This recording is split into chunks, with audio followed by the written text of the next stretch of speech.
Hey, I'm Noam Weissman, and you're listening to Unpacking Israeli History, the podcast that takes a deep dive into some of the most intense, historically fascinating, and often misunderstood stories and events linked to Israeli history.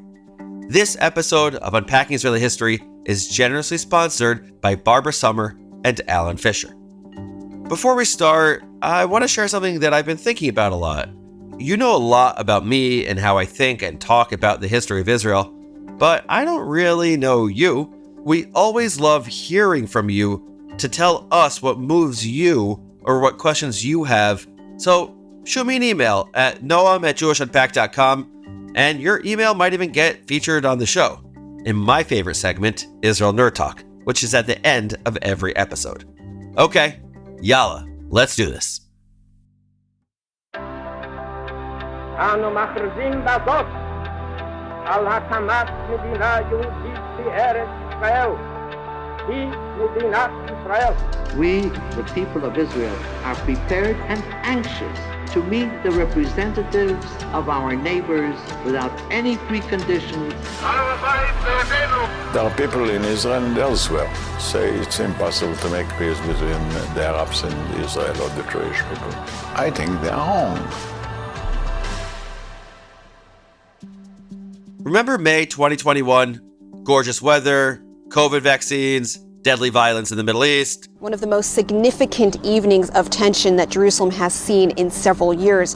According to the Palestinian Red Crescent, more than 200 people were injured. Hostilities in Israel continuing for yet another day as terrorist organization Hamas showing no signs of slowing its rocket barrage on Israeli civilians. With the weight of the Israeli Air Force on top of them, there is nowhere safe to run. Depressing as this sounds, it got worse. As buildings in Gaza collapsed and Israeli families fled rocket fire, for the first time in Israel's history as a state, citizen turned against citizen. In the mixed cities of Akko and Lod, Arabs set fire to synagogues. Jews pulled Arabs out of their cars and beat them. And across the globe, a corresponding surge in anti-Semitic attacks on Jews. Men with megaphones shouting, "Israelis kill children," before assaulting diners at a kosher restaurant.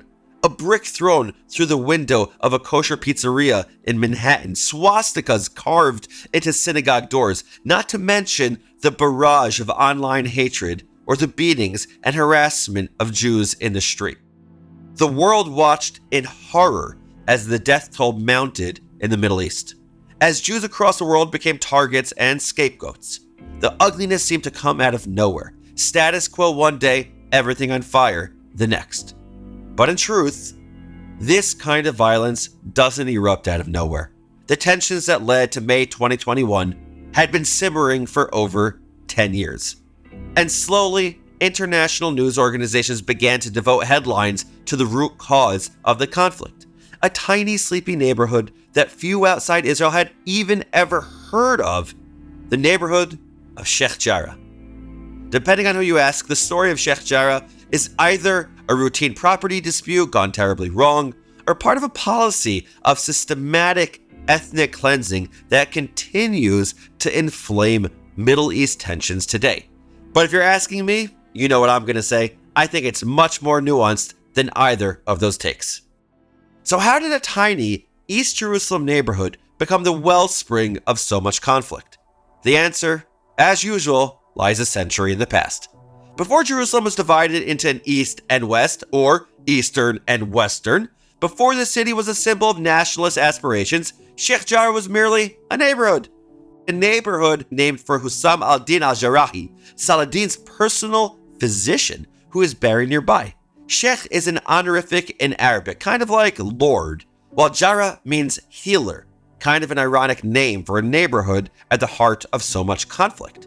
But Saladin's doctor was not the only famous figure interred in this ancient ground, because literally touching Sheikh Jarrah is a compound that's been sacred to Jews since 1,000 years before the rise of Islam.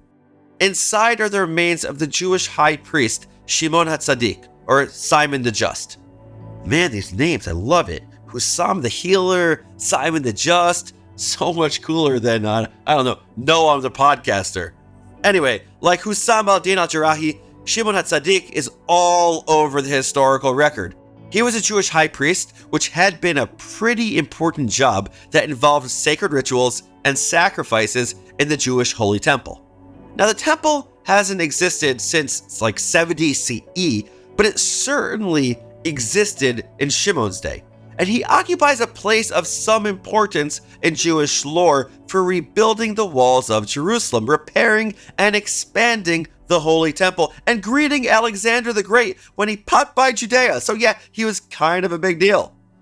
It's not uncommon for the tombs of religious figures to become sites of pilgrimage, but I'm particularly charmed by something our writer Adi Elbaz told me. She read in historian Simon Sebag Montefiore's book, Jerusalem, a biography, that apparently when the Ottomans controlled Jerusalem, so for the 400 years between the 16th and 20th centuries, the tomb was the site of a yearly Jewish picnic celebrated by Muslims, Christians, and Jews, which I find kind of adorable.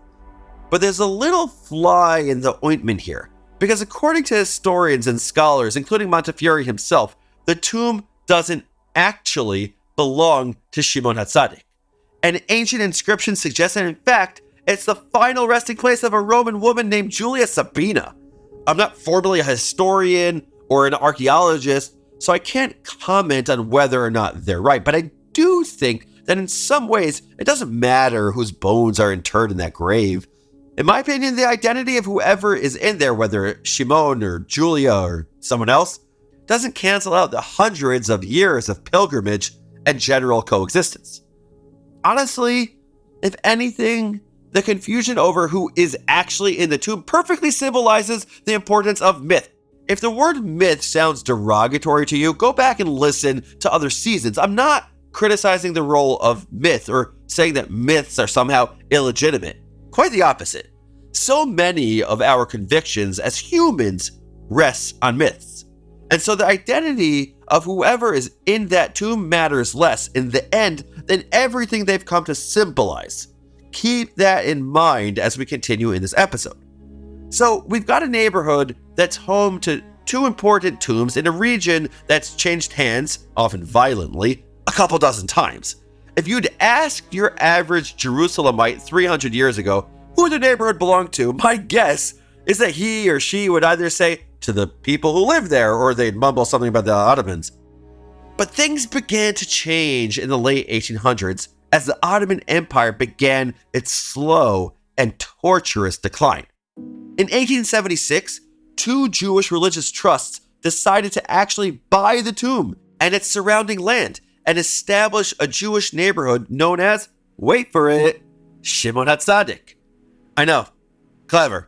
Soon a second neighborhood, Nachalat Shimon, or Shimon's inheritance, sprang up nearby. Today, these two areas are considered a part of the larger neighborhood of Sheikh Jarrah. So just to be clear, when we talk about Sheikh Jarrah, we're including Shimon HaTzadik and Nachalat Shimon. According to Ottoman census data, by 1905, the neighborhood was home to 167 Muslim families, 97 Jewish families, and 6 Christian families. A pretty diverse neighborhood. But this multiculturalism didn't last long once war erupted in 1948.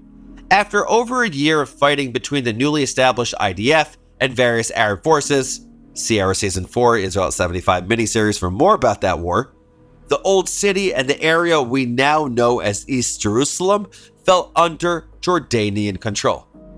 Expulsion is an ugly fact of war. Jordan expelled Jews from this area, and that's a fact. And Palestinians, too, lost their homes when they fled or were expelled from places like Haifa or the Galilee. And that's important, not because I'm interested in litigating who, quote-unquote, suffered more or whose tragedies are more, quote-unquote, valid, but the displacement of Palestinians in 1948 is an integral part of what happened next in Sheikh Jarrah. Because in 1956, 8 years later, the Jordanian government, in tandem with the UN, decided to resettle 28 displaced Palestinian families in the neighborhood of Sheikh Jarrah. As refugees, these Palestinians became the responsibility of UNRWA, that's UNRWA, the United Nations Relief and Works Agency for Palestine refugees in the Near East. So UNRWA and Jordan hatched a plan. Jordan would lease out a significant chunk of property in Sheikh Jarrah, where UNRWA could build 28 brand new homes. At the end of 3 years, the Jordanian government was to sign over property rights, and these resettled Palestinian families would officially own their properties, meaning they no longer be considered refugees. But here's the rub. Jordan never quite got around to transferring ownership to those 28 families. Plus, they were dealing with the condemnation of their international community, which was less than impressed by this whole annexation thing. See, according to the UN, annexing a territory is pretty much totally illegal. Keep that in mind as this story continues. 9 years later, Jordan found an unlikely solution to its annexation blues. Because in June of '67, Israel and its neighbors fought yet another war. And over the course of 6 dramatic days, Israel routed Jordanian, Egyptian, and Syrian forces from Jerusalem, Gaza, the Sinai, and the Golan Heights. And that meant that East Jerusalem and the 44,000 Palestinians who lived there at the time was now under Israeli control. And this is where things start to really get messy. Because they were so simple till now, right? Right. It took 13 years for Israel to officially annex East Jerusalem. And spoiler alert, the international community still didn't like annexation. But international censure had nothing on the frustration of East Jerusalem's 44,000 Palestinians who suddenly found themselves in a very complicated position. Because if you're a Palestinian, your status and your citizenship depend on where you live. You live within Israel proper? Great! You're an Israeli! You've got an Israeli passport. You get to vote in as many elections as you want. In fact, 20% of Israelis are in fact Palestinians, though not all of them identify this way. Some prefer to call themselves Israeli Palestinians, some Israeli Arabs, some just Israelis, some Palestinian citizens of Israel, some just Arab citizens of Israel. Identity, man, it's complicated. But say you're a Palestinian living in East Jerusalem, a territory that both Jordan and Israel had officially annexed. So are you a Jordanian citizen? An Israeli? Well, it's complicated because in 1967, Israel offered the Palestinian population a chance to apply for citizenship. But in the words of the UN Secretary General's representative, the Arabs of East Jerusalem were opposed to civil incorporation into the Israeli state system. In other words, thanks but no thanks, Israel. So all of a sudden, Israel had a population of Palestinians living under its control who were, in some cases, quite hostile to Israel and citizens of an enemy country. Things only got messier in 1980 when Israel passed a law officially annexing East Jerusalem, a law that the rest of the world refused to recognize. Once again, the government offered the residents of East Jerusalem an opportunity to apply for citizenship, and once again, the vast majority of East Jerusalem's Palestinians declined. But here's where it gets really crazy. Jordan and the Palestinians haven't historically had a great relationship. By the time the Oslo Accords were signed in 1993, the Jordanians were in the process of revoking citizenship from East Jerusalem's Palestinians. Some East Jerusalem Palestinians are still technically Jordanian citizens, and all have travel documents that allow them to cross into Jordan. But the majority of East Jerusalem's 350,000-ish Palestinians are technically not citizens of any country, making them officially stateless. And yes, if you're paying attention, that is pretty explosive population growth. Is your head spinning yet? Mine is. Now, let's talk about the third group of Palestinians. Because remember, after 1967, Israel controlled East Jerusalem and the West Bank. But today, most West Bank Palestinians live under the control of the PA, the Palestinian Authority, not Israel. And according to the PA citizenship laws, PA citizens must either be born or live in a region under PA control. And the PA does not control East Jerusalem. So while the Arab residents of East Jerusalem can technically vote in PA elections, their votes won't impact their lives in any material way, since the PA has no authority in their neighborhoods. Okay, so then why would East Jerusalem's Palestinians decline to become Israeli citizens? Why refuse citizenship? Well, put yourself in their shoes for a minute. Imagine that for decades you've been living under the control of someone who you consider an enemy, your relatives in the West Bank and Gaza are suffering for whatever reason, and blame whoever you want. your Arab friends or family members within Israel technically have the same rights as Jewish Israelis, but report discrimination, high rates of crime, and structural inequity. And if you feel in your heart that the country that controls your home is an occupier, why would you agree to become a citizen? Why would you swear an oath of allegiance to a country that you personally believe should not exist? To be clear, I don't want to speak for every Palestinian in East Jerusalem. No community is a monolith, but broadly, that's the gist of the sentiment. It's easy for me to say that I disagree, and hey, by the way, I disagree. It's a little harder, but I think more important for me to truly sympathize, because most Palestinians in East Jerusalem aren't evil monsters who refuse citizenship because they hate all Israelis and want them to die. They're the descendants of people who have fled or been expelled, who have lost their homes, and who have never, ever known what it's like to govern themselves. So let's summarize. Unlike the 1.5 million Arab citizens of Israel, who have all the same legal rights as Jews, East Jerusalemites have a special status as quote-unquote residents. They pay Israeli taxes and are subject to Israeli laws. They get Israeli social and health benefits and use Israeli infrastructure like the post office or the light rail. And depending on where they work or even where they live, they might often rub shoulders with Jewish Israelis. But the similarities end there. Unlike full Israeli citizens, like I said, the residents of East Jerusalem can't vote in national elections. They can run and vote in municipal and local elections only, though they cannot run for mayor. They can't serve on the executive board of Jerusalem's Development Authority, which makes important decisions about urban planning like where roads will go and where and which buildings will get built. They don't hold Israeli passports, which means their opportunities for travel are fairly limited. But perhaps most importantly, their residency status is conditional, and it must be continually proven and documented, which, if you've ever dealt with Israeli authorities or stood in line at an Israeli post office, you know is a bureaucratic nightmare. So it's not a huge surprise that in recent years, an increasing number of East Jerusalem's Palestinians have been applying for Israeli citizenship. But even that has been a tough process. It can take up to 3 years just to get an appointment to have your case heard. It can take another 4 years for the government to come to a decision. And huge numbers of people end up being rejected, sometimes for seemingly arbitrary reasons. Put all of this together, and you can see why the residents of East Jerusalem feel that the odds are stacked against them. That they are subject to a government that is neither for them nor by them.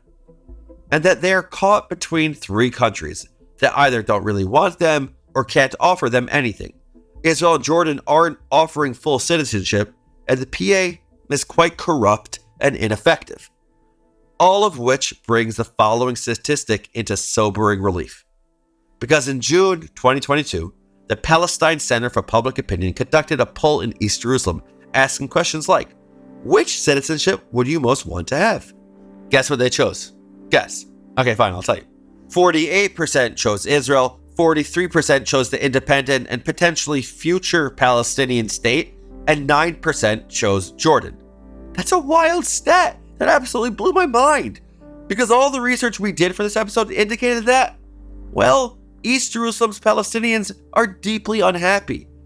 I watched so many videos, read so many articles with words like settler colonialism and apartheid and illegal occupation authorities that I kind of forgot a really important fact. And that is, we're all just people. We're just people. The Palestinians of East Jerusalem are sick of being caught in between multiple identities, sick of being used as a political football, and if it came down to it, roughly half would choose to become Israelis. Not because they're in love with Israel, but because they're practical. My guess is that they've seen the changes in Israeli society since 1967 and 1981, when they were offered the opportunity to apply for citizenship. They've watched Palestinian leadership splinter into increasingly corrupt, ineffectual, and violent factions, and like most people around the world, they've decided that safety and prosperity and opportunity in the here and now might just be more important than some far-off ideal of a state that might never come to fruition. Keep that in mind, because it makes the story I'm about to tell you that much sadder. Remember like 10 minutes ago, before this deep dive on the status of East Jerusalem's Palestinians, when I told you about the sleepy East Jerusalem neighborhood of Sheikh Jarrah? Well, by the 1970s, it wasn't so sleepy anymore. In fact, it would soon become a microcosm of the entire Arab-Israeli conflict.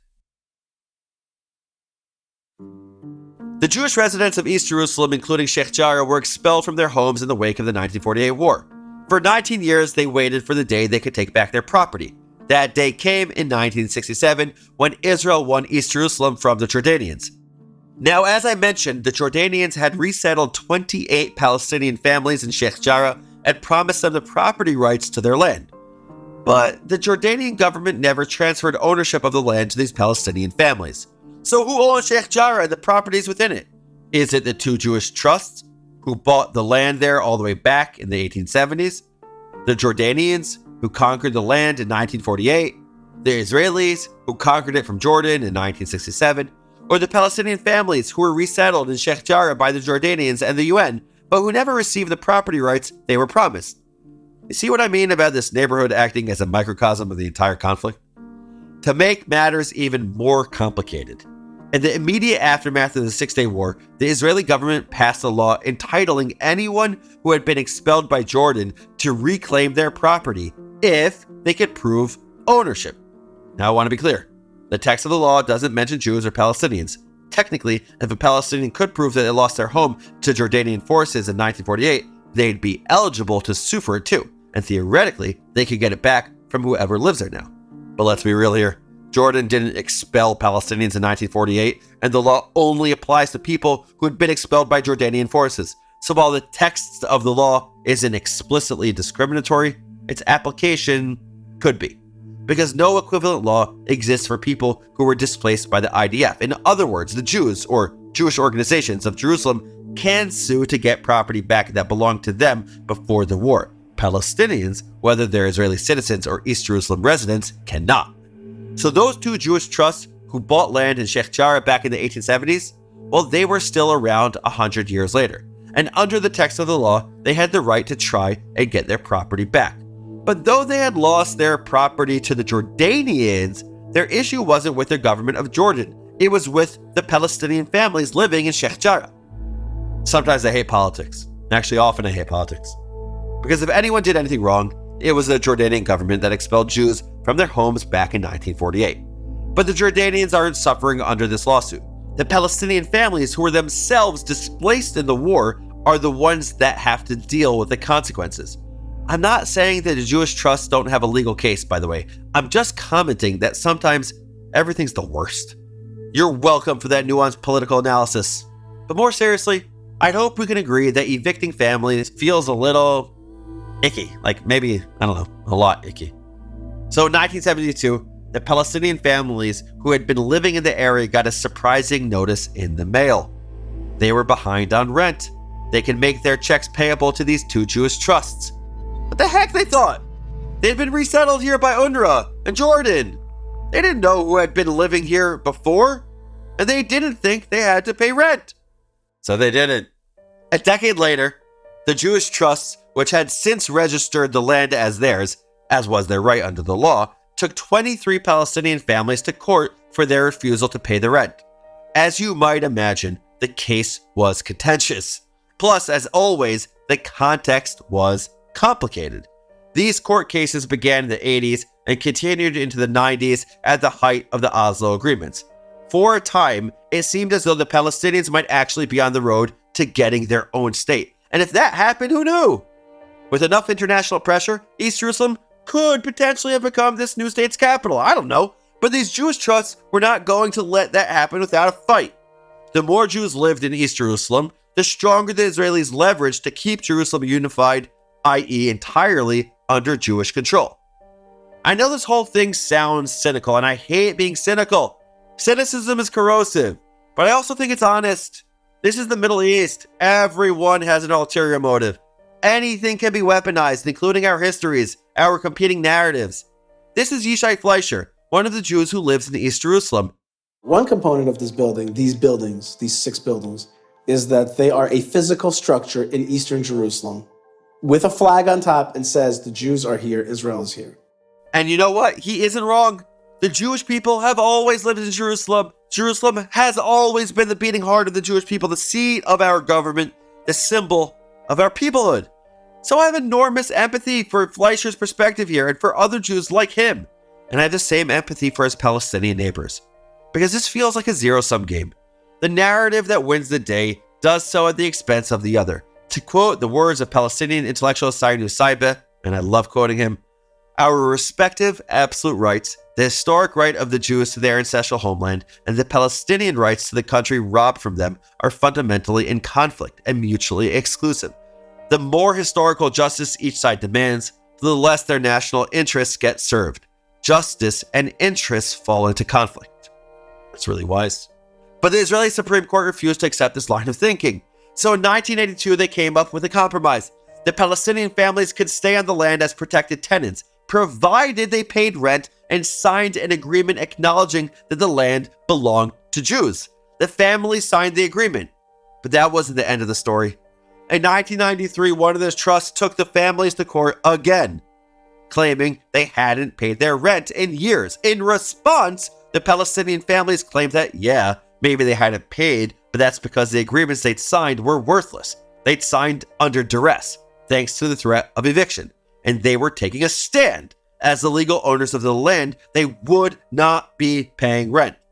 It's genuinely hard to overstate how long and torturous these proceedings were, dragging from 1993 to 2008. Claims, counterclaims, appeals, new cases.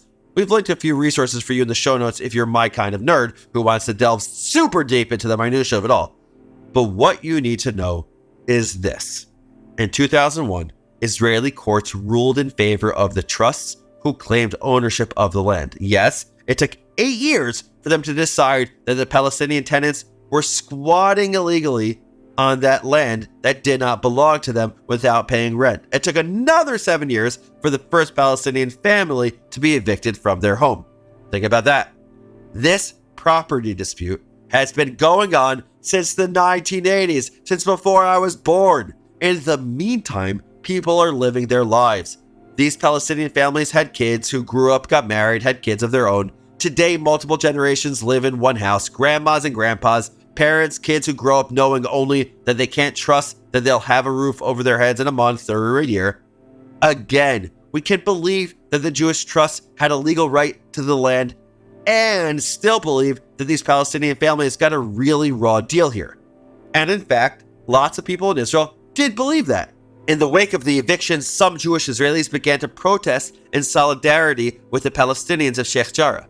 Here's Sarah Beninga, a chief architect of the protests, speaking about her experiences as a leader in the solidarity movement. Every week we kept marching. Every time we grew a little bigger. We started with 30, then 50, then 70. By the fourth week, we had 120 people. By 2011, Sheikh Jarrah was not just a rallying cry for a handful of Palestinian families, but a cause of the Israeli left.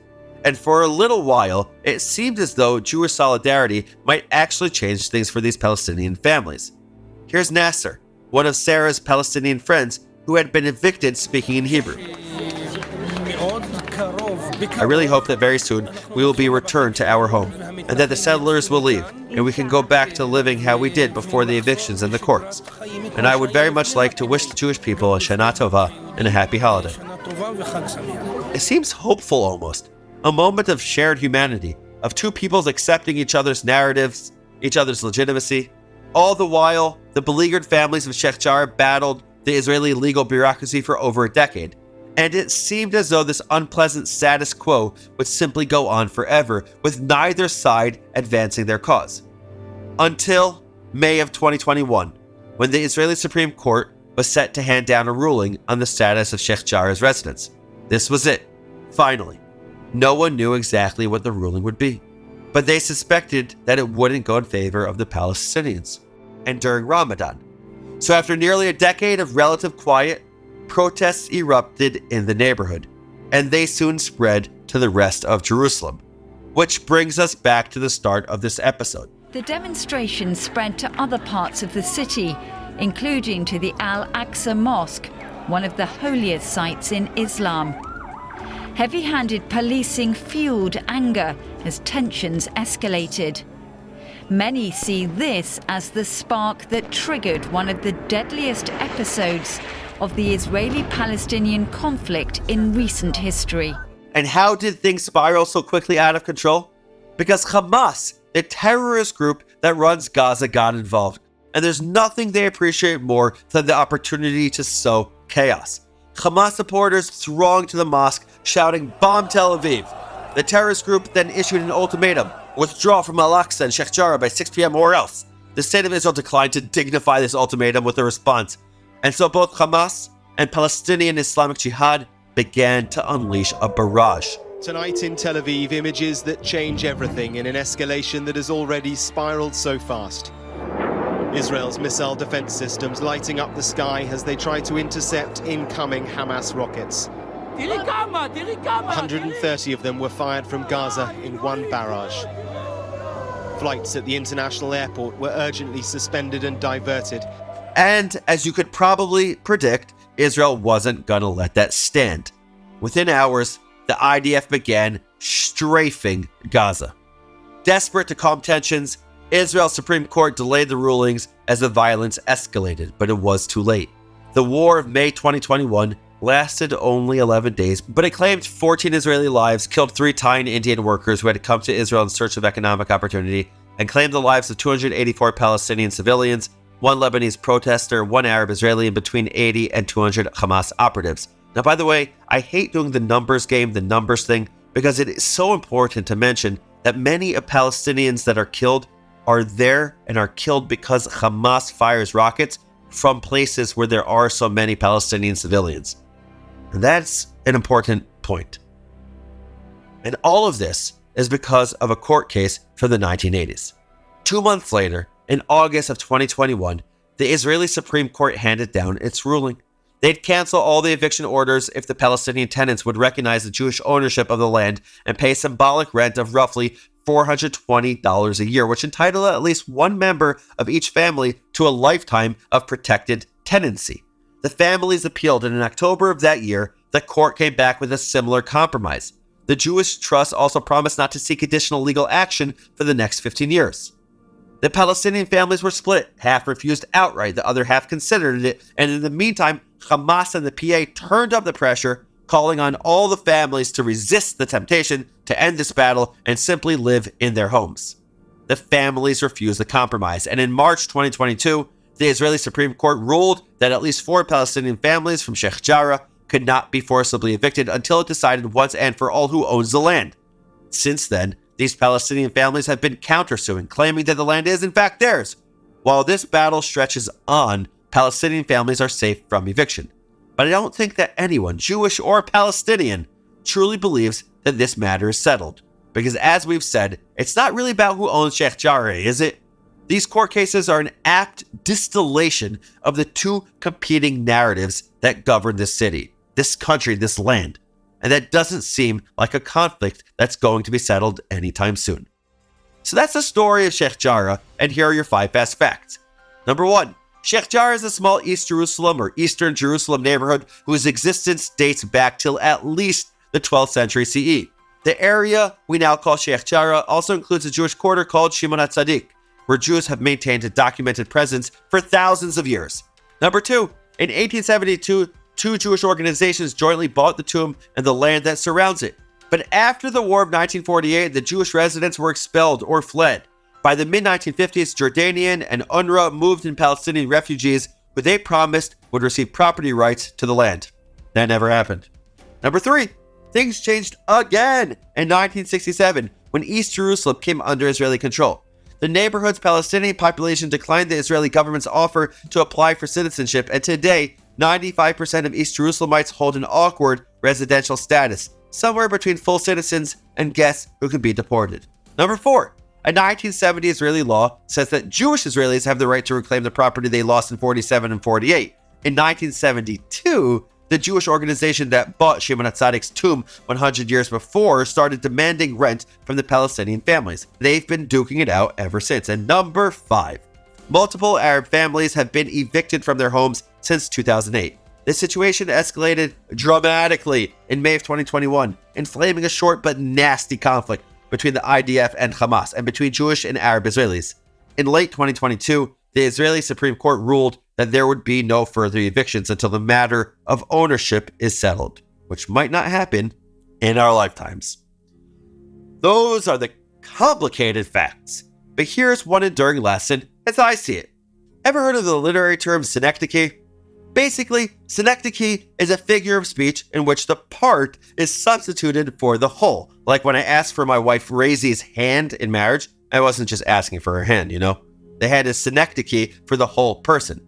Well, in my opinion, Sheikh Jarrah is synecdoche for the whole Palestinian-Israeli conflict. It's a tidy encapsulation of a much larger history of property dispute and conflict and anger and mutual competing claims to the land, to legitimacy, to justice. If Sheikh Jarrah is a real estate dispute, then so is the entire Israeli-Palestinian conflict.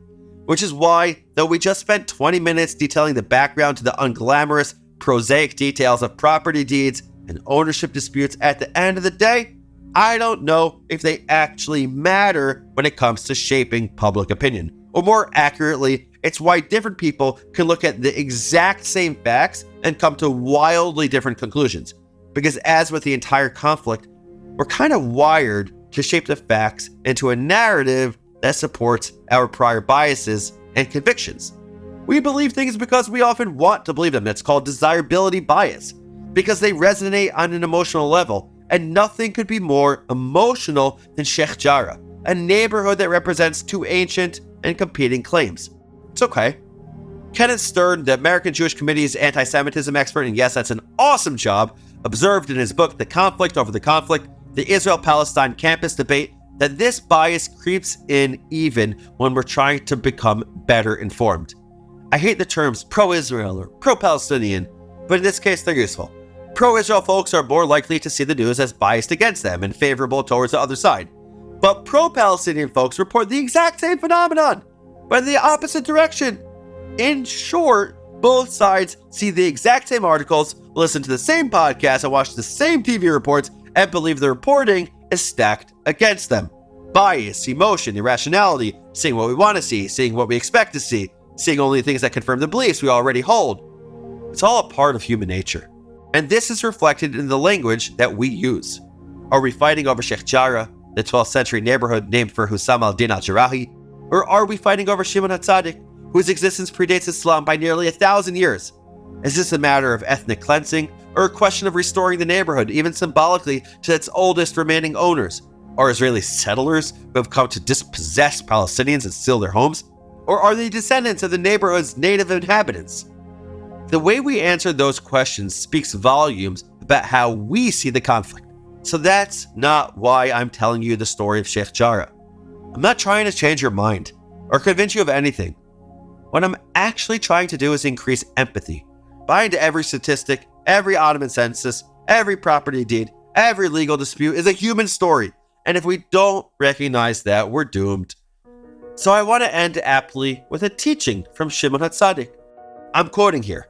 Shimon HaTzadik would say, the world stands on three things: Torah, the priestly sacrifices of the temple, and Gemilut Chasadim.